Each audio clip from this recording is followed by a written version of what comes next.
Hello, my name is Sarah Ann Atkinson, and I am a yoga teacher, yoga tune-up teacher, time masseuse, somatic sex educator, and an ecstatic goddess. I go by she or they and live on the unceded territory of the Algonquin, Wendat, and Anishinaabe people, also known as Ottawa.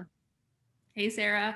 Hi, everyone. I am your co-facilitator here. My name is Renée Michaud. I go by she, her. I'm also located on unceded Anishinaabe territory, also known as Chelsea, Quebec. I am a creative coach and a multidisciplinary artist, and I am so glad to be joined here by Michelle. Michelle, tell us about yourself. Hello, my name is Michelle Zakrison, aka the Dancing Healer. I am a sexual empowerment coach for women. I also go by Pleasure and Prosperity Coach. I am here in Ottawa, Ontario, on the unceded territories of the Algonquin people, and I'm super excited to be here. Thank you so much. Woo woo, we're gonna move. It's time to movement and move to movement. Absolutely. I think that we all be interested in maybe starting this interview off with a song and some movement? Michelle, would you mind leading us? Yes, I absolutely. Yeah. All right, let's do it. What is the sound of choice? What are we dancing to, Michelle? Let's dance to Happy by Pharrell. All right, so we are dancing to Happy by Pharrell Williams. Michelle, the dancing healer, is going to guide us in this movement, and then we'll get into a chat about movement. So here we go. Michelle, over to you. Let's do this. We're gonna start by grabbing to the left, right, and left.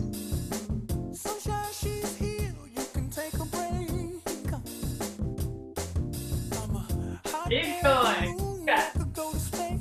If you're watching from home, you better be joining us.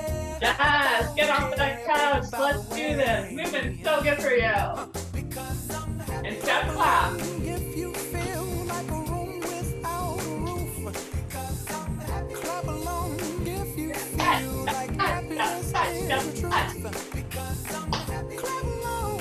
And clap to the front.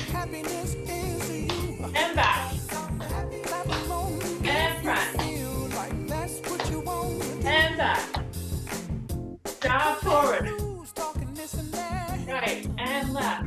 Grab that happiness. Bring it to your heart.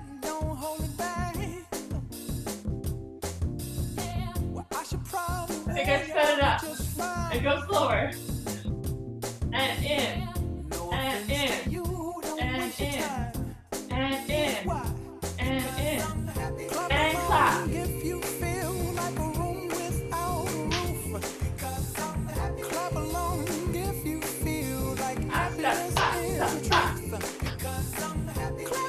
forward. And back. Forward.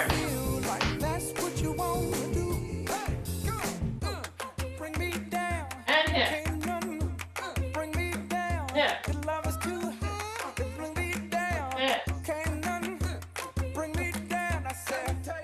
Hip. And clap. Back. And get lower. But we're not gonna stay low. First stop. Stop. Clap.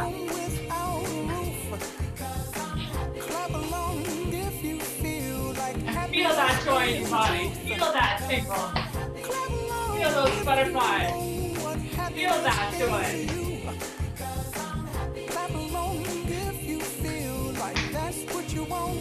We're gonna go in a circle.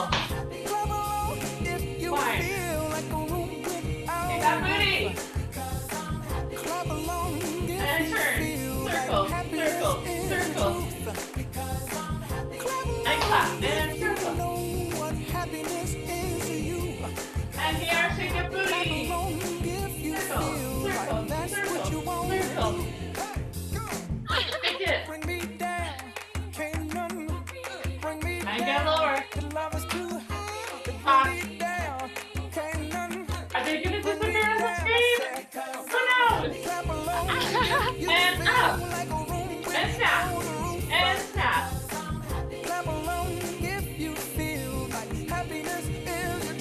Step, touch. Snap. Snap. Snap. And get those shoulders in there.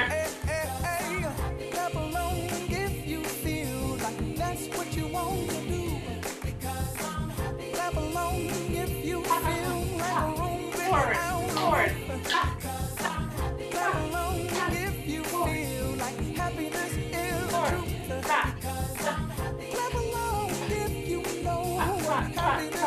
Get close to the screen. As close as you can. And back.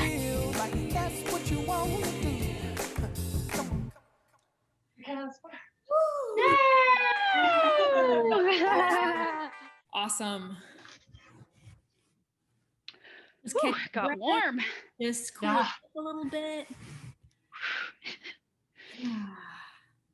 So this is what it's like when you're giving interviews after your dances, right? Oh yeah. Out of breath. I mean, because I'm also doing a group coaching and we start our calls with movement. And then I'm like, okay, now get in your goddess energy. Nice. Thank you so much for that. That was really fun. Thank you, my pleasure. I'm so glad to help people move in their living rooms or wherever they are. So that's great. Thanks for moving with me. Awesome. Can you tell us a little bit more about yourself and why you're excited to talk about movement today? I certainly can. I am super excited to talk about movement because it is so crucial for happiness. I've faced a lot of back pain. I have 3 university degrees and I'm an entrepreneur, so I've sat in front of my laptop for many, many hours. And so for me, I need to have a happiness habit because it creates so much joy, relieves so much stress, and just the joy you can feel in a 4-minute song by dancing in your living room is just amazing, not to mention when I perform. And so really pain management, but also joy creation are like such great reasons to move. And so, I know we're going to get into it later, but movement is super crucial when we're all staying at home more often. And so, increasing happiness, decreasing stress, very, very key for happiness. And Michelle, when did you get the calling to this vocation? You said you have many degrees, but tell us a bit more about your calling to movement and making a career out of it. Yeah, this is definitely a bit of a story. So when I was younger, I've been dancing since I was 3, ballet, tap and jazz, modern, all that kind of stuff, recitals, competitions, exams. I was super immersed in it.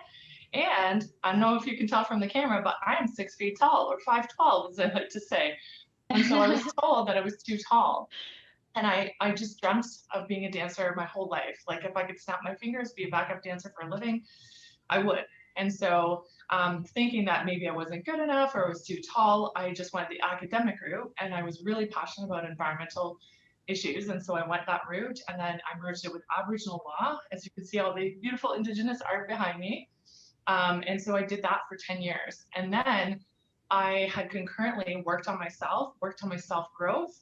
And I was like, wait a second, if I'm a coach now and I'm coaching other people to live their dreams despite their fears, I have to go for dancing again. And so it was about a year and a half ago when I realized, I'm like, oh crap, I need to go for this. And so that's when I started getting paid performances. So I'm a drag king, a burlesque dancer. I was able to perform on the main stage of Pride last year, and that was only a couple months after I decided to brand as the dancing healer. I was like, you know what? I'm going to make this a thing. I don't know how I'm going to find paid gigs, but I'm going to make this part of my profession. And because dancing is so healing, I call myself the dancing healer because I'm coaching people to be their best and feel amazing in their bodies and sexy and radiant. And also dancing brings so much of that as well. So it was really beautiful to start living my dream, even though I was nervous about doing that growing up. Good for you. Thank you so much for sharing. Thank you. My pleasure. I know I've heard you talk about dancing is definitely a movement, but when we talk about the pillar to do with movement in general, what are we really talking about? How vast and how wide can that be? Oh my gosh, I know when I was reflecting on this, always my movement, when I think of movement, and I love calling it magical movement because I love her alliteration. So Michelle's magical movement is really fun. And thinking about getting off the couch for me is about stretching and yoga and strength training, like keeping our bodies as our vessels, as our temples, all that kind of stuff. But movement can be anything from, outdoor activities, working out, yoga, swimming, dancing, stretching, And also, I think we move energy as well, like throughout our bodies, but also the energy that we're getting from dancing and we're sharing as a community in this call. And also, you know, as a coach and anyone who's like interacting with me, we can move our energy towards other people. And that's not necessarily like physical movement, but it's a movement of sorts. So when you asked me that, I was like, you know what? It's not just our physical bodies that move, you know? And when you say that it's not just the physical body, for people who are not really into movement and they don't know this realm, what is it that they're looking for?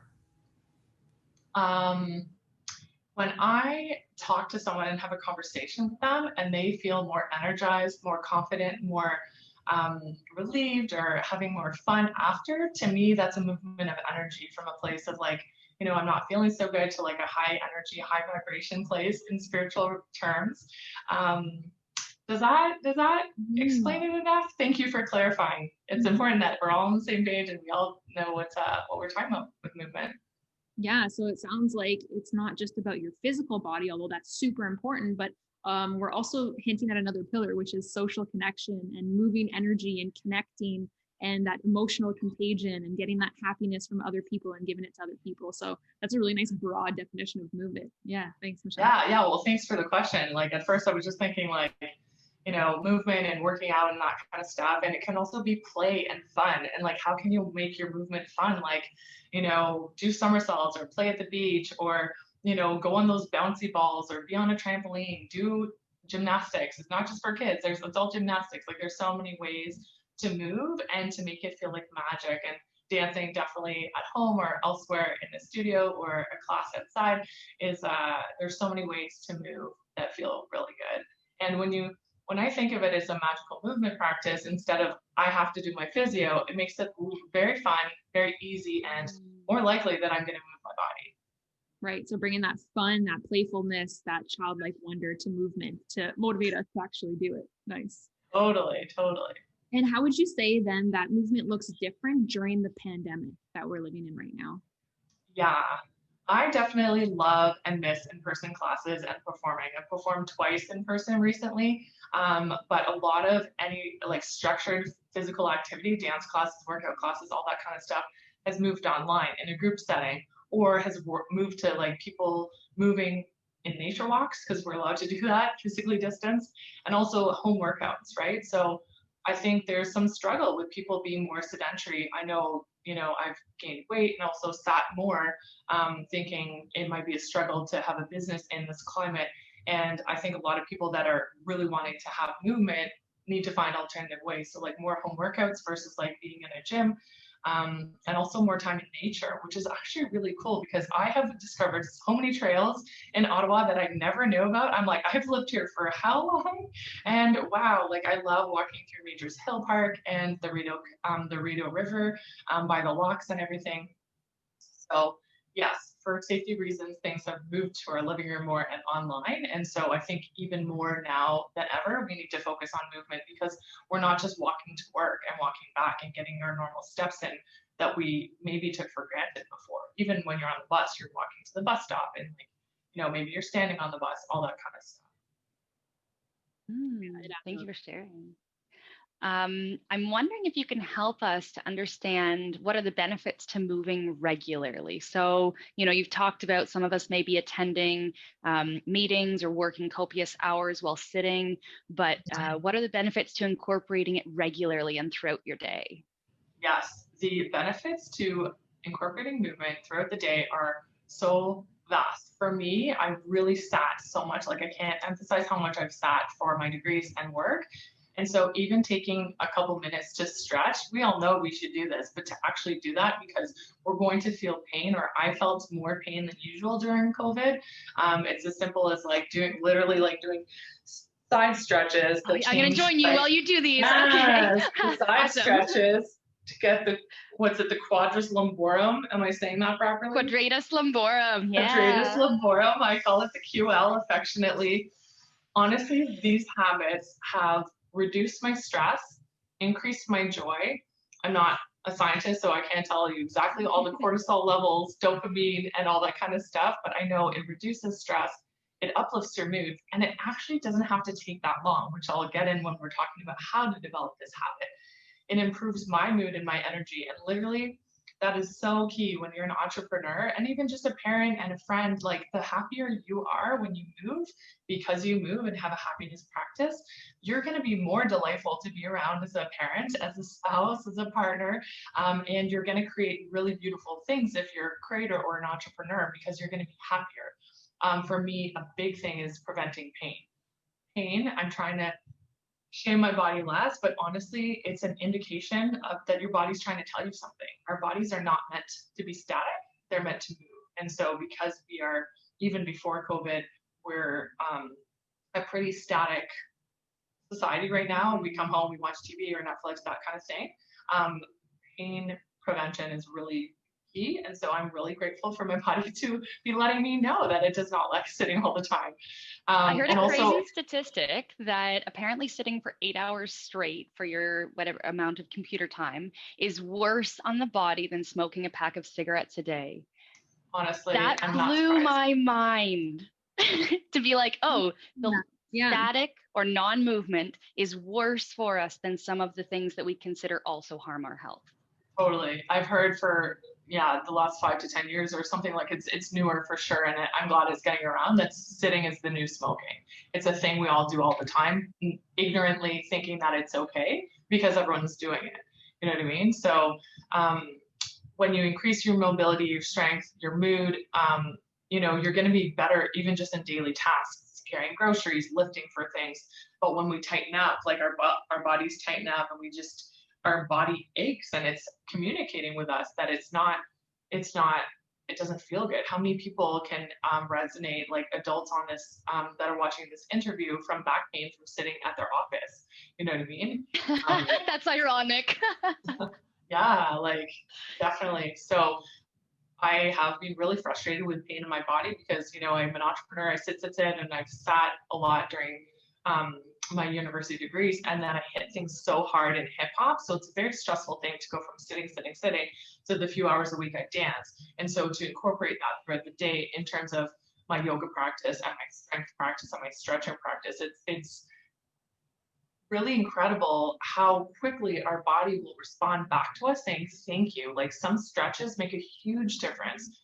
I do an 11-minute yoga practice, and it's amazing. Like, it's just stretches me sideways and back and forth, and it really is just so good for my health. Like, it's really beautiful how our body communicates with us, and then when we treat it well, it says, okay, I'm happy. Like, I'm not going to be in pain anymore because you stretched me. But we need to keep that up, because when we sit for a period of hours or weeks or years doing that, then it takes a toll. And then it can lead to chronic pain, right? It's been frustrating, but a blessing to have this pain, because then it's teaching me how to treat my body in way better fashion, Mm-hmm. Yeah, emotional and physical pain can be a great teacher to us if we're open to it. Totally. That nervous, awkward laughter sounds like it's from experience. Not me. I've not struggled with that. No, that's why we're co-hosting these types of things. I think we deeply understand them. Totally.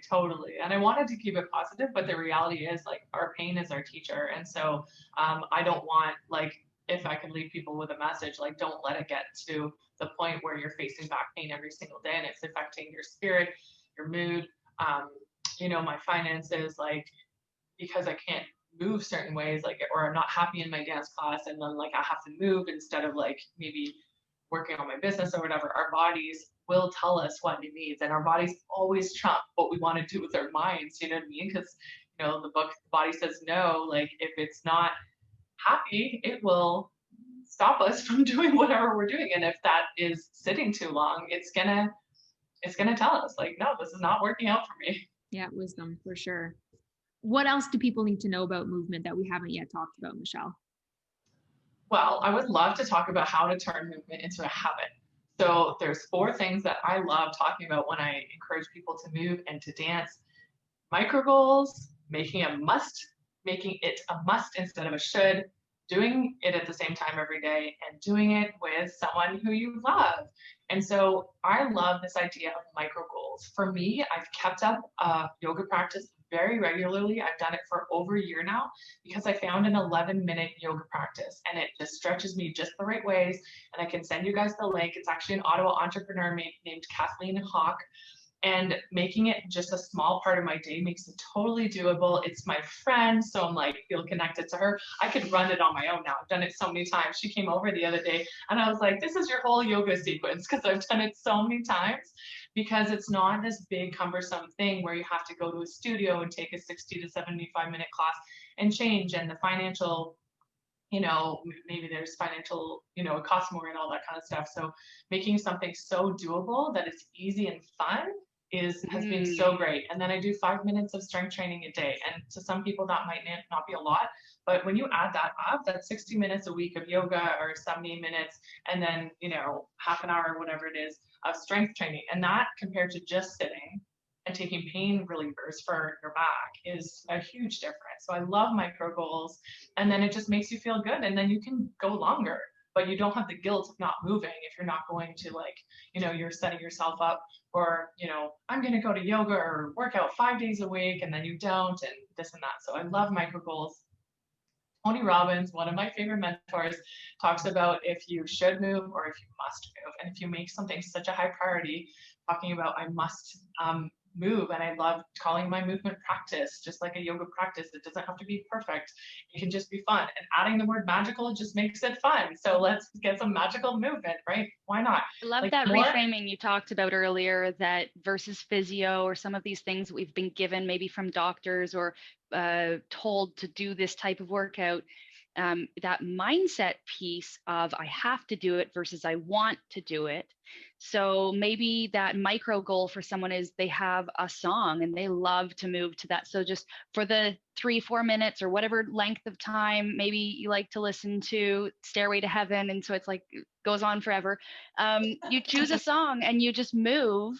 And it can, like you said, maybe same time every day, or you Zoom with a friend and put on the song and move. Like, I love the idea of making it small, of making it regular. So you're actually scheduling that time in, and that it's fun. So it's play. It's like maybe even every Monday to Friday at 8 a.m. I'm just today I'll try Qigong and I'll type in YouTube, or today I'll try this, because the world is so vast in our social media, Instagram, and that sort of thing. Like, we can literally find free classes of whatever movement style we're finding.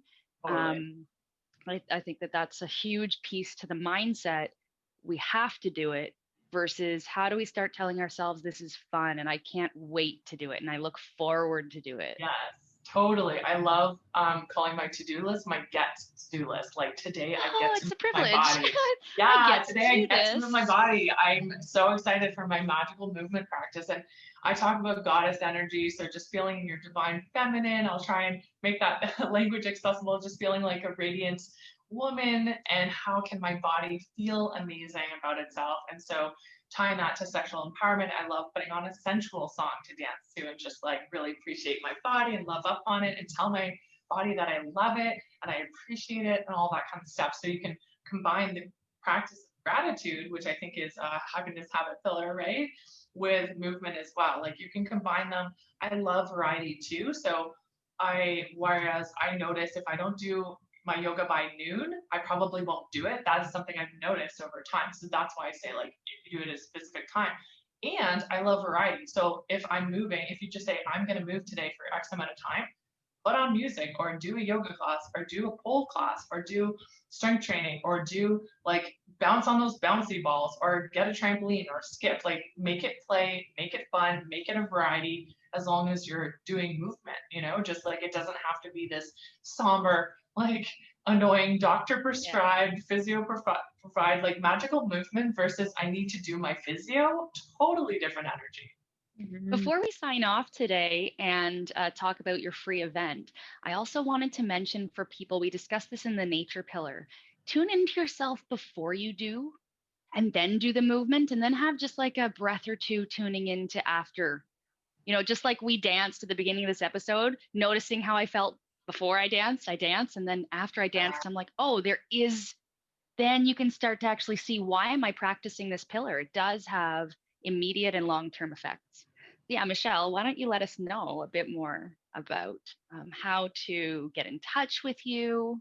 Yes, yes. And just to build on what you were just saying, I love calling myself a sexual empowerment coach, but I also love my title, depending on how I address people, is pleasure and prosperity. The more we infuse pleasure through movement, pleasure through gratitude, pleasure through doing things that are fun and uplift us, pleasure through connecting with other people, the more fun and pleasure we have in our day, the more we're feeling uplifted, the more we're feeling happy. And we deserve this. We don't have to just be workaholics, you know what I mean?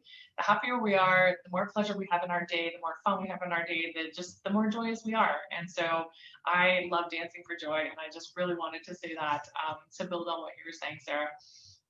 I'm super excited to